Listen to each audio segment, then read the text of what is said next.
El tema del celibato es, primero, una manifestación clarísima de cinismo.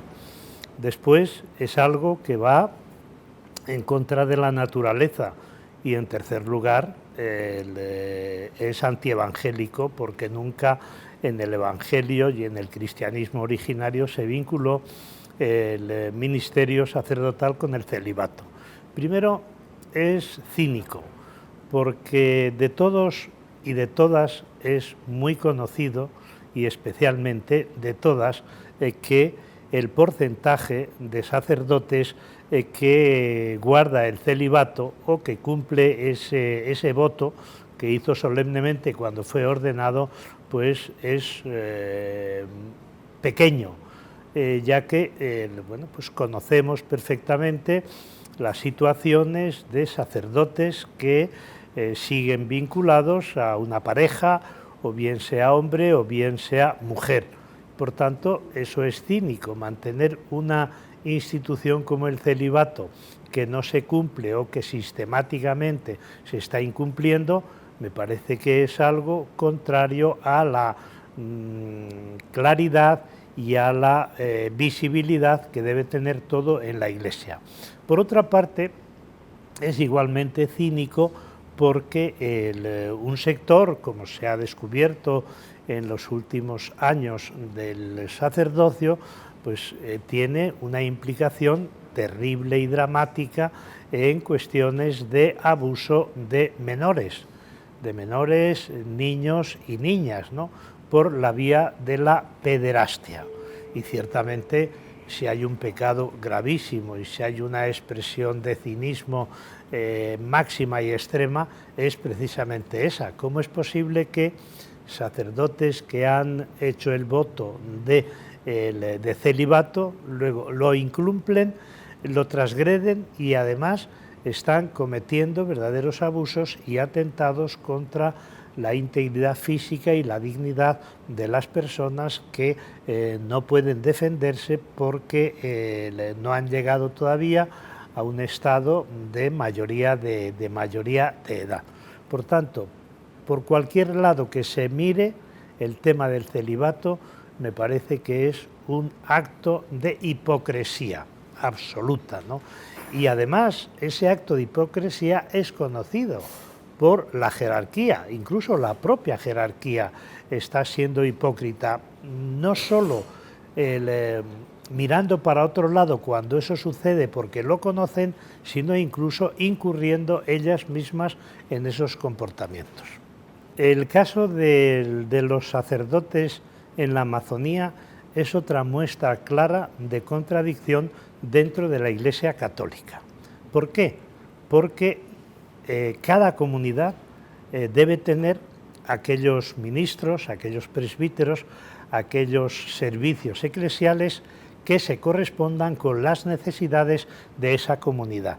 Y los responsables, los dirigentes, los que se encargan de educar en la fe, tienen que salir de esas propias comunidades si realmente se quiere crear una iglesia autóctona, una iglesia que responda a las cuestiones de cada comunidad, una iglesia que esté ubicada y radicada culturalmente en un determinado territorio.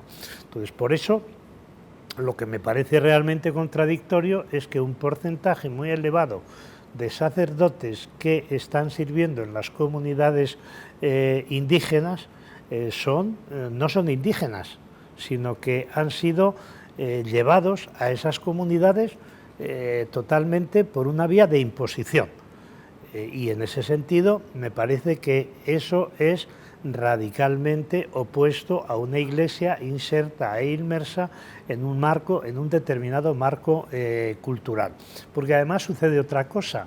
Es decir, los sacerdotes que prestan servicio a las comunidades indígenas, bastantes de ellos son indígenas, pero ¿qué tuvieron que hacer? Para hacerse sacerdotes tuvieron que ejercer una especie de conversión al revés, renunciar a su idiosincrasia, a su identidad cultural, a su cosmovisión, a su manera de entender la espiritualidad y la religión. Y una vez que ya renunciaron a esa identidad cultural propia del país donde han nacido, del lugar donde han nacido, los ordenan sacerdotes. Una vez que son enviados a esas comunidades indígenas o afrodescendientes, se van convirtiendo de nuevo a su identidad cultural a la que habían renunciado. Claro, realmente eso me parece que es un despropósito, pero mayor despropósito todavía es que presten servicios eclesiales a comunidades indígenas sacerdotes que están totalmente desvinculados y que han sido impuestos. A partir de aquí, pues yo creo que lo lógico es que los sacerdotes o los servicios ministeriales a prestar en esas comunidades lo hagan los propios miembros de esas comunidades que tengan esa vocación, esa capacidad de servicio, ese compromiso o esa opción, sencillamente, ¿no? Y ahí me parece que no es relevante que sean casados o que sean solteros. Es decir, ¿por qué la soltería tiene que tener un plus sobre la vida de casado o la vida en pareja?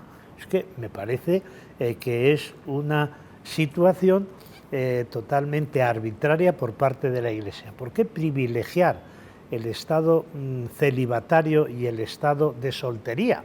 Más bien, yo creo que la soltería es una opción personal, pero no es una imposición de la propia institución eclesiástica, ¿no? A partir de aquí, ¿qué va a decidir el sínodo sobre este tema? Pues no lo sé, pero en cualquier caso, la decisión que tome me parece a mí que va a ser alicorta y tímida. Ahora se habla de los viri probati, es decir, de aquellas personas hombres que están casados y renuncian a las relaciones afectivo-sexuales con su pareja. Pues mire, eso me parece contrario, es un atentado contra la propia familia, una familia que posiblemente esté perfectamente integrada y que no tiene por qué desintegrarse. Y por otra parte, ¿por qué limitar solo la ordenación sacerdotal a personas indígenas casadas y siendo solo para los hombres?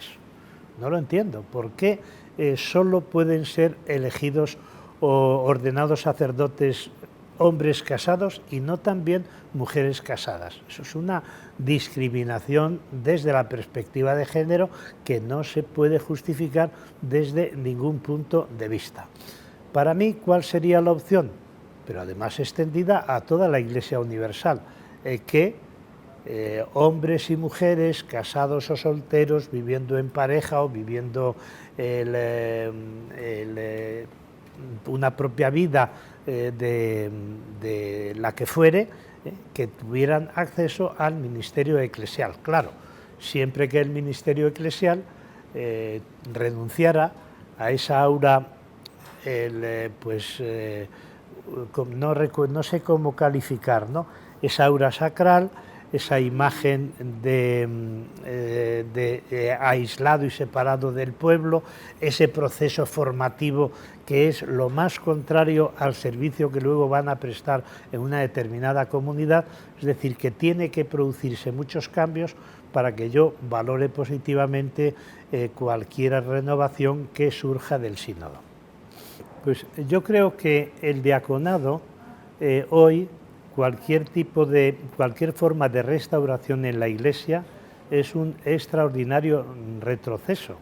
En realidad, diácono viene de diaconía, que es servicio a la comunidad, ¿no?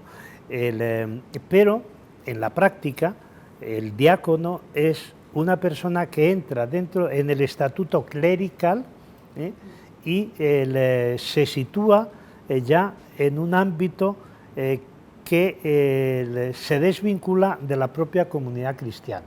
Entonces, de entrada, el diácono ya no tiene como función el servicio a la comunidad, sino la ubicación dentro de un estatus religioso que es claramente clerical.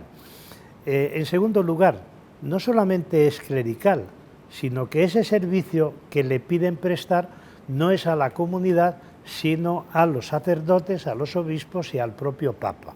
Por tanto, el diaconado hoy es un estatus subalterno y es totalmente contradictorio con la igualdad de las personas creyentes a través del bautismo como miembros de pleno derecho de la comunidad cristiana.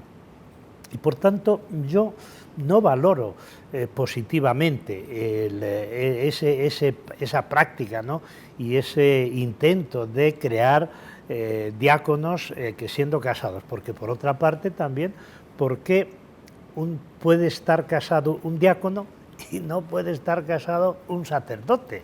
Pero si vienen a ejercer funciones similares dentro del estatuto religioso, clerical y sacral, ¿no? Pero claro, ahí se plantea otro problema, que yo creo que es más grave todavía. Todo el debate que se está produciendo en torno a las diaconisas. Es decir, las diaconisas.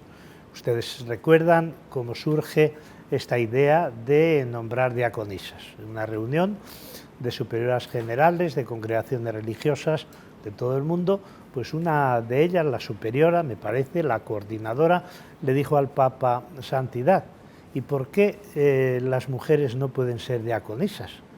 Y el Papa dijo: pues lo voy a pensar, voy a ordenar, voy a crear una comisión de hombres y de mujeres, de 12 personas, para que estudien el tema. Primero, ¿qué es eso de estudiar? Está más que sobradamente estudiado, que hubo en el cristianismo primitivo mujeres diaconisas, pero diaconisas no dentro del estatus sacerdotal y no solo al servicio de los clérigos, sino diaconisas que eran el alma de la comunidad y que eran responsables de la misma, incluso que pudieran estar presidiendo la Eucaristía, en la medida en que eran mujeres que llevaban la administración y la economía de la casa y por tanto pues también implicaba que asumieran esa responsabilidad de la presidencia de la Eucaristía para toda la comunidad. Pero claro, nos encontramos con otro... Bueno, esa comisión resulta que fue un fracaso, porque no se pusieron de acuerdo y ni siquiera llegaron a presentar el informe y el estudio al Papa, con lo cual se perdió por el camino y no ha tenido ningún efecto. Yo creo que el fracaso de la comisión revela claramente y es un símbolo del fracaso que supondría la elección, el nombramiento o la ordenación de mujeres diaconisas. ¿Por qué? Porque en el caso de las mujeres diaconisas se agravaría todavía más la actitud de servidumbre que tenían hacia el estatuto clerical. Es decir, las mujeres diaconisas están muy limitadas, lo mismo que los diáconos en la cuestión de servicio a la comunidad cristiana, limitados incluso sacramentalmente, ¿no? Por eso las mujeres diaconisas se convertirían en doblemente subalternas. Primero, subalternas por ser mujeres y por tanto discriminadas, y subalternas por ser diaconisas, ya que la función que tienen es estar al servicio del clero y en este caso concreto de los sacerdotes y de los obispos. Por eso, por cualquier lado que se mire el tema del diaconado, tanto para hombres como para mujeres y especialmente para mujeres, es un estatuto de subordinación al clero y a la jerarquía.